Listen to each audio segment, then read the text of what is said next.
Pasalamat din sa employer ko at 6 na buwan lang akong nanatili sa kulungan. At nakapagtrabaho man ako pagkatapos ko makalabas.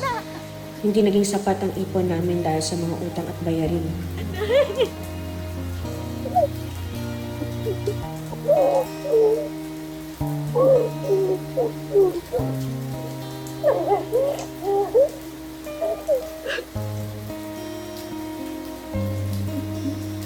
Patawarin niyo po ako na hindi ko natupad ang mga pangarap natin. Kami dapat ang humingi ng tawad sa iyo, anak. Hindi namin naalagaan mabuti si Baby Hope. Patawad na.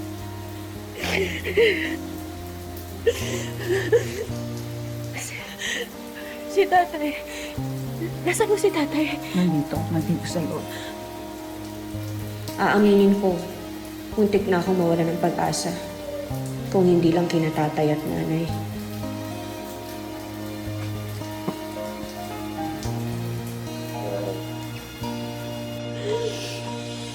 Anak, pasensya na ha. Hindi namin naibalita sa'yo na nagka-stroke tatay mo. Pagkatapos nung mangyari kay Baby Hope kasi naisip namin na huwag ka nang gambalain eh. Alam namin sobra ng pag-alala.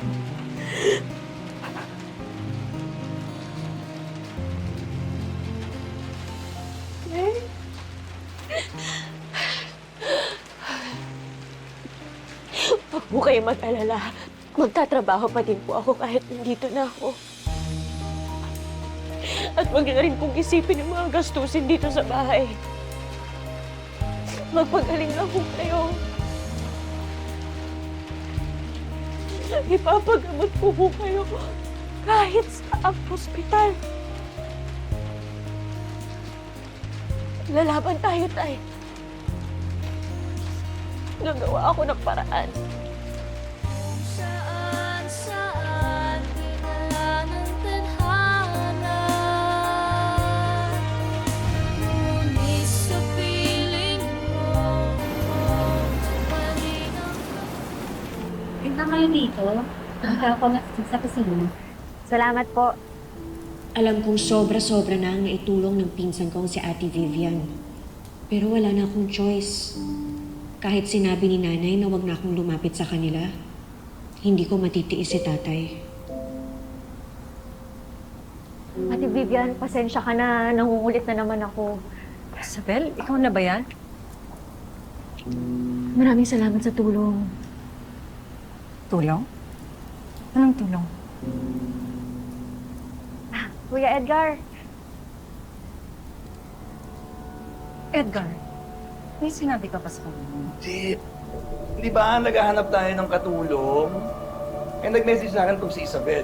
Hindi mo raw siya re-replyan.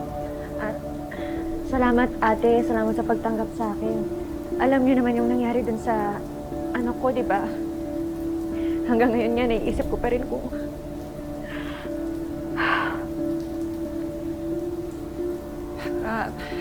Isabel, pag-uusapan muna namin ng kuya mo to, ha? Ate, anak niyo? Hello po, tita. I'm Hannah po.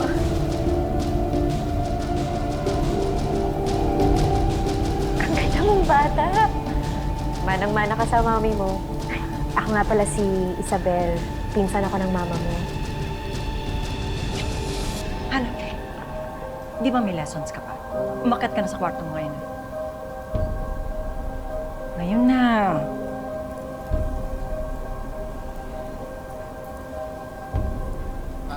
Isabel, sandali lang, ha? Ano to? Anong nangyayari? Anong ginagawa mo? Hindi ba alam mo naman na may tinatago tayo? Relax ka lang. Hindi naman niya alam. Besides, isang buwan lang naman to. She was begging me for a job. Alam naman di ko siya tulungan, di ba? And, why are we still keeping this a secret? Di ba kaya natin to ginawa para makatulong? Hindi yung para dagdagan yung misery ng pinsan mo. Oh, wow. Hindi ko naman alam na santo pala ang asawa ko. Uy, paano naman ako? Hindi ba? Ako na nga ang bumuhay sa buong pamilya niya. Why am I playing the villain in the story now? Hmm? Han, tulungan lang natin siya this one time. Tapos na. Ikaw, ito sinasabi ko sa'yo, ha? Kapag kinuha niya ang anak ko sa akin, ikaw ang mananagot sa akin!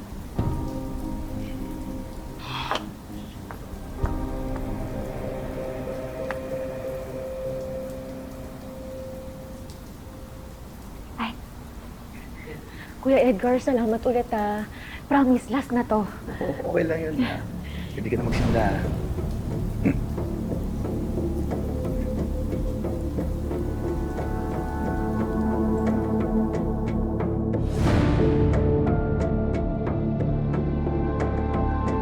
Hindi alam ni Isabel kung bakit parang magaan ang loob niya kay Hana. Siguro dahil naaalala niya ang anak niyang pumanaw na kasing edad na rin sana ngayon ni Hana. Tatakam ka, no? Oo, ang bango naman po niyan. Oh, ayan, luto na. Okay na to. Uy, Init! tita, mukhang masarap. Ba, syempre, specialty ko to, no? Kailangan niyo po ng tulong? Kailangan matikman mo to. Sige po. Grabe, ang bango. Nako, pag natikman mo yan, magre-request ka na sa akin lagi. Ay, tita, nabanggit po pala sa akin ni mommy na galing daw po kayong Italy. Kwento niyo naman po yung adventures niyo po doon, oh. Diyos ko, anong adventures? Kalbaryo ka mo. Teka. O, mainit. Ay, sorry. Ouch! Sorry. Napasok ba kita? Oh my God! Anak! Anak! Ano nangyari? Sorry. Ano nangyari sa'yo? Halika. Tubig. Malamig na tubig. Ako na, sige. Ano ba? Ano ba? Huwag mo hawakan ang anak ko. Tatanga-tanga ka kasi. Ako naman po may kasalanan eh. Isa ka pa. Pinagtatanggol mo pa. Ano ba kasing ginagawa mo dito tumatambay ka sa kusina? Aren't you supposed to be studying in your room? Hindi nga. Okay lang po. Sorry. Pwede ba, Isabel, sa susunod, matuto ka nga maging isang ina. Wala ka kasing alam sa bata eh.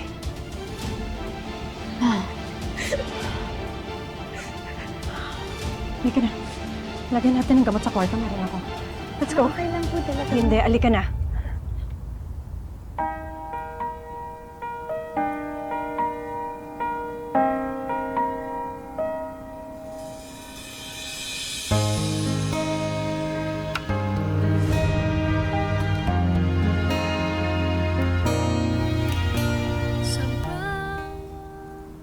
Ga, bakit parang mainit ang ulo sa'yo ni Ma'am Vivian? Kala ko ba magpinsan kayo? Hindi naman, Manang. Mabaitan si Ate Vivian. Saka, malayong magpinsan kami. Hindi man. Mabait ba yun? Kasalanan din naman namin eh. Tuwing nagigipit kami, kay Ate Vivian kami lumalapit. Siyempre may hangganan din naman ang pagtulong, di ba? Wala namang choice. Gipit na naman kami. Dinala ng tadhana. Ngunit sa piling mo, pahinang handa. Tita? Ginagawa mo dito? Tapos mo na ako, ha? Pwede po ba tayo mag-usap?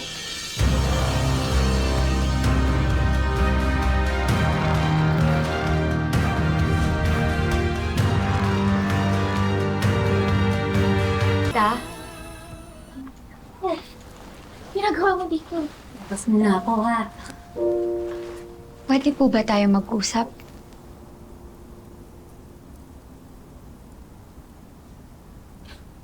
Oo naman. Upo ka. Uy, kamusta na yung paso mo? Nako, Pasensya na. wala naman po yun, tita. Ako nga po dapat yung mag-sorry po sa inyo eh. Kasi po ang mean po sa inyo ni mommy kanina. Tsaka napagalitan po niya kayo dahil po sa akin. Wala yun. Sanay na ako. Pahag nga. Mabait mong bata.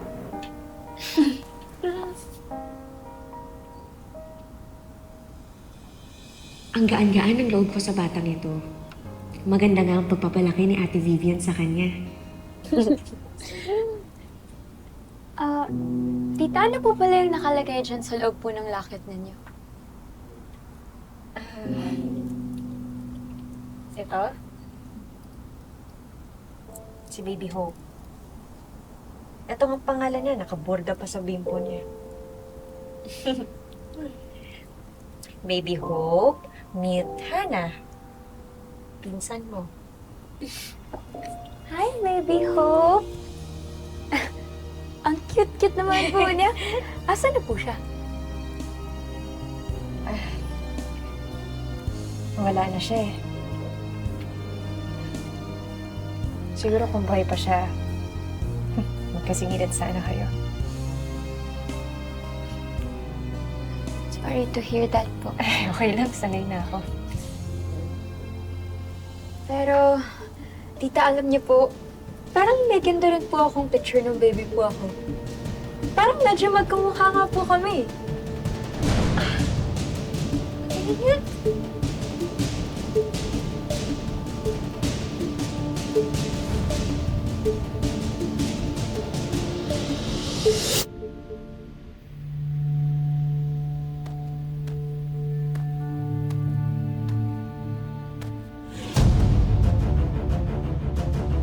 Susie. Ma'am. Si Hannah nasaan? Ma'am, nasa kwarto po ni Isabel. Nag-uusap po sila. Mamang sinasabi ko.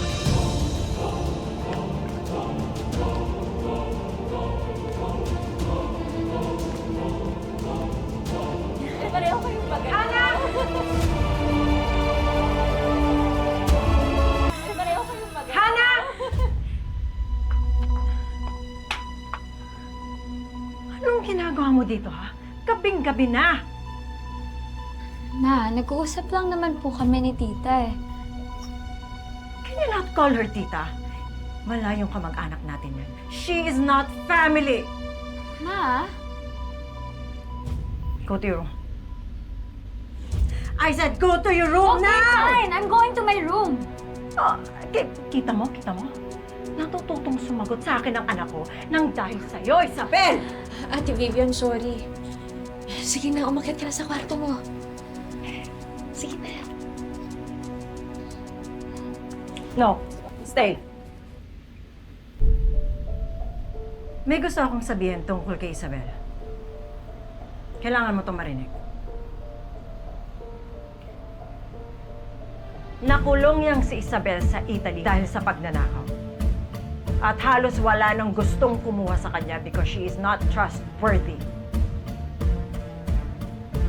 At ngayon, wala na namang ipon, nandito na naman para humingi ng tulong. Sorry.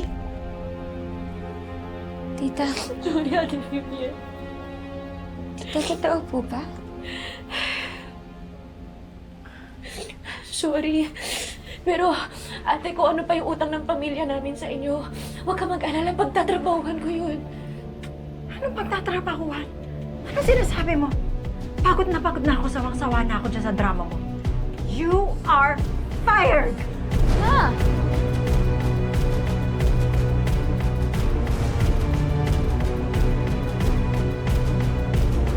Maraming salamat sa pagsama sa ating istorya sa Tadhana. Nakaka-relate ka ba sa ating mga bida? Nako, i-comment mo na yan para sa iba't ibang kwento na punong-puno ng pag-asa at inspirasyon.